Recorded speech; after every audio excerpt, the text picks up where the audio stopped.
নওশাদ ভাইজান বুঝতে পারছে না, এখনো পর্যন্ত বুঝতে পারছে না। আল্লাহ আমাকে হেদায়েত দান করুন। আজকের যদি আরাবুল যেতে, কালকে আবার মমতা ব্যানার্জি পা দুটো গিয়ে টালির ঘরের মধ্যে গিয়ে পাঁজা করে ধরবে, দিদি আমার ক্ষমা করে দিন। আমি মনে করেছিলাম দাদা পীরকেল্লার রহমাতুল্লাহ দরবার থেকে ঘুরে এলেন, কবর জিয়ারত করে এলেন, কান্নাকাটি করে এলেন, হয়তো মানুষ হবে, হয়তো আরাবুল মানুষ হবে।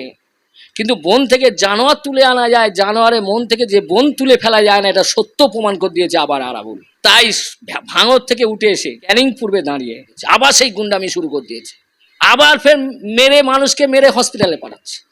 এ কি ধরনের অসভ্যতা! আমি নওশাদ সাহেবকে প্রচুর প্রচুর পরিমাণে এক্সপেক্ট করি আজও পর্যন্ত। ভাইজানকে আমি ভাইজানের সঙ্গে বসেছি, বৈঠক করেছি, ভালো মানুষ, তিনি শোনেন, আবার উত্তরটা খুব সঠিক দেন। নওশাদের যে বক্তব্য পশ্চিম বাংলাতে, আমি বলছি অনেক রাজনৈতিক দলের নেতারা ওর মতন মেপে মেপে কথা বলতে পারবে না। ওই যেমন সজ্জন মানুষের হৃদয়ে গেঁথে দেওয়া কথা অনেকে বলতে পারবে না। আমি সেই নওশাদকে শ্রদ্ধা করি, সম্মান করি, ভালোবাসি, স্নেহ করি। কিন্তু কেন একটা এই ধরনের ঐতিহাসিক ভুল, যে মানুষটা তিনজনকে খুন করলো গত পঞ্চায়েত ভোটে, সেই তিনজন খুনের পরিবারের কাছে গিয়ে ক্ষমা চাইলো বলে তাকে ক্ষমা করে দেওয়া হবে? তুমি ক্ষমা করা কে হে বাপু? কোনো একটা মানুষ যদি খুন করে হাতে রক্ত মাখা অবস্থায় যদি জজের টেবিলে গিয়ে বলে, জজ সাহেব আমি খুন করেছি, আমাকে ক্ষমা করে দাও, পৃথিবী এমন একটা আইনের নাম বলে, এমন একটা কোর্টের নাম বলুন যে কোর্ট ক্ষমা করতে পারে? তাহলে আরাবুল যখন তিনজনকে খুন করলো, স্বীকার করছে, তারপরে সেই তিনজনের ফ্যামিলিতে গিয়ে ক্ষমা চাইলো, মানে কি সে 7 খুন মাপ? ক্ষমা করা মালিক আল্লাহ, ক্ষমা করার মালিক আল্লাহ। আমি মনে করেছিলাম যে দাদা পীরকেল্লার রহমাতুল্লাহ দরবার থেকে ঘুরে এলেন, কবর জিয়ারত করে এলেন, কান্নাকাটি করে এলেন, হয়তো মানুষ হবে, হয়তো আরাবুল মানুষ হবে। কিন্তু বন থেকে জানোয়ার তুলে আনা যায়, জানোয়ারের মন থেকে যে বন তুলে ফেলা যায় না, এটা সত্য প্রমাণ করে দিয়েছে আবার আরাবুল। তাই ভাঙর থেকে উঠে এসে ক্যানিং পূর্বে দাঁড়িয়ে আবার সেই বদমাইশি শুরু করে দিয়েছে, আবার সেই গুন্ডামি শুরু করে দিয়েছে, আবার ফের মেরে মানুষকে মেরে হসপিটালে পাঠাচ্ছে। এ কি ধরনের অসভ্যতা! তো মৃত্যু তো হবে, এ তো মৃত্যু তো হবে। নওশাদ ভাইজান বুঝতে পারছে না, এখনো পর্যন্ত বুঝতে পারছে না। আল্লাহ আমাকে হেদায়েত দান করুন। আজকের যদি আরাবুল যেতে, কালকে আবার মমতা ব্যানার্জি পা দুটো গিয়ে টালির ঘরের মধ্যে গিয়ে পাঁজা করে ধরবে, দিদি আমার ক্ষমা করে দিন। ও এর মধ্যে একটা স্টেটমেন্ট দিয়েছে। স্টেটমেন্ট কি? ওর টাকাগুলো যেগুলো তুলতো সেগুলো নাকি কোথায় গিয়ে দিয়ে আসতো, এটা শুদ্ধ। হ্যাঁ, সেটা কিছুটা হলেও আমাদের ধারণা আছে। কাটাখালের পারে যে পার্থ চ্যাটার্জির বাড়ি, বা ধোপাগাজী যে পার্থ চ্যাটার্জি বাংলো বাড়ি, বাড়িপুর ধোপাগাজীতে, এসব কোথায় কোন পয়সায় তৈরি, হ্যাঁ আমরা অনেকটা জানি। হ্যাঁ, অনেকটা জানি, এটা অস্বীকার করার জায়গা নেই। এরা নেতাদের নামে তোলা তুলতো 75-25 রেশিওতে।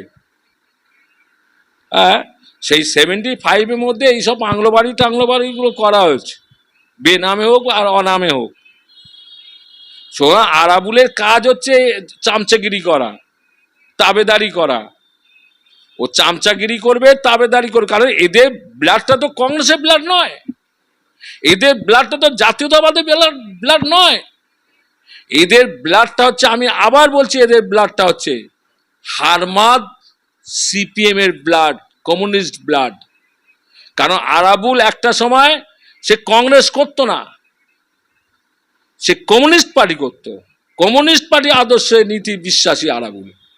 পরবর্তীকালে কংগ্রেস এসছে, যেমন শওকত পরবর্তীকালে কংগ্রেস এসছে, তৃণমূলে এসছে, সে যে কোনো কারণে বশত হোক বা যে কোনো ব্যাপারেই হোক, কমিউনিস্ট থাকবে। এরা পরিবর্তন হওয়া খুব মুশকিল। আমি তাই ক্যানিং পূর্বে মানুষদের বলবো, উদ্দেশ্য করে সরাসরি বলছি, আবার বলছি, বন থেকে জানোয়ার তুলে আনা যায়, জানোয়ারের মন থেকে বন তুলে ফেলা যায় না। কোন রকম ভাবে ওখানে আরাবুলকে জেতানো যাবে না, যাবে না, যাবে না। আমি পরিষ্কার ভাষা বলছি, দার্থহীন ভাষায় বলছি। ও পরিবর্তন হয়নি, পরিবর্তন জীবনেও হবে না। অনেকে বলছেন তো যে আরাবুল ইসলাম জিতবে, কেন তিনি অতীতে যা ভুল করেছে বর্তমানে সেটা করবে না? মানুষ ঠকবে।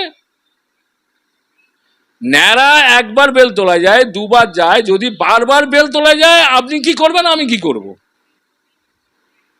ন্যাড়া বেল তোলা যাবে স্যার, আরাবুল ইসলাম যদি জিতে ফের অতীতের মতো হয়ে যাবে? অবশ্যই। এখন থেকে কি করছে, এখন থেকে কি হচ্ছে, এই প্রচারেতে ও কত ভদ্র সভ্য, যেখানে দাদা পীর কেবলা রহমাতুল্লাহ ঘর থেকে ফিরে এসছেন, ওখান থেকে ক্ষমা চেয়ে এসছেন, তাহলে দাদা পীর কেবলা রহমাতুল্লাহ অন্তত 1 পয়সার নির্দেশও মানুক, 1 পয়সার নির্দেশ মানুক, হিংসাটা ত্যাগ করুক। মানুষ মারলে মারুক না। মানুষ যদি আমার মেরে ফেল দেয়, আমাদের বিশ্বাস করতে হয় আল্লাহর উপর আমার মৃত্যুটা এইভাবে ছিল। ও নামাজ পড়ছে, ও নামাজ পড়ছে, কোনো কোনো কিঞ্চিত পরিমাণে ইমান নিয়ে আসছে আরাবুল। অর্থাৎ আমি ক্যানিং পূর্বে আবার বলছি, কোন দলকে ভোট দেবেন না দেবেন আপনাদের ব্যক্তিগত ব্যাপার। ভোট দিলে যে আল্লাহ মাফ করে দেবে ওখানে আলাদা হিসাব হয়, ভোটে এখানে আলাদা হিসাব না, কখনো নয়। হিসাবটাই ভোট ধরে হবে, আপনি যা ইনকাম করছেন সেটা ধরে হবে, আপনার যা কর্মজীবন সেই ধরে কিন্তু হিসাব হবে কবরে। অর্থাৎ রাজনীতি করছে বলে তোমার জন্য আলাদা হিসাব, ওসব ধান্দাবাজি কথাবার্তা ছেড়ে দাও।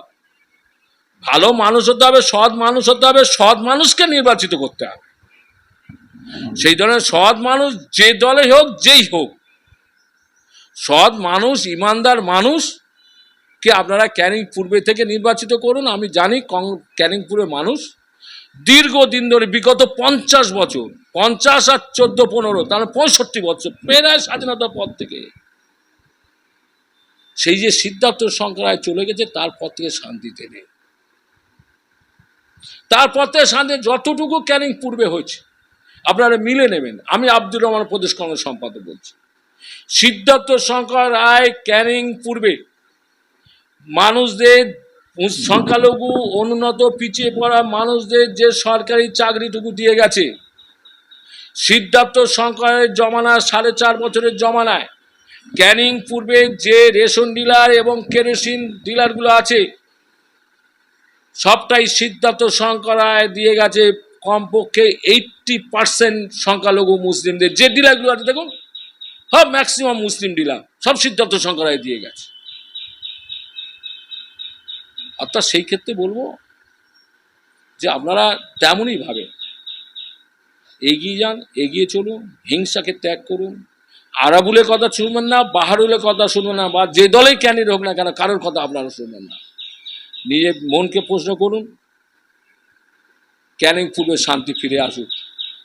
আমি আল্লাহর কাছে দোয়া মাই যে আমার ওখানে গাজী সাহেবের মাজার আছে, যে গাজী সাহেবের মাজার পূর্ণ মাজার, পবিত্র সহকারে আগামী দিনগুলি পৃথিবীর যত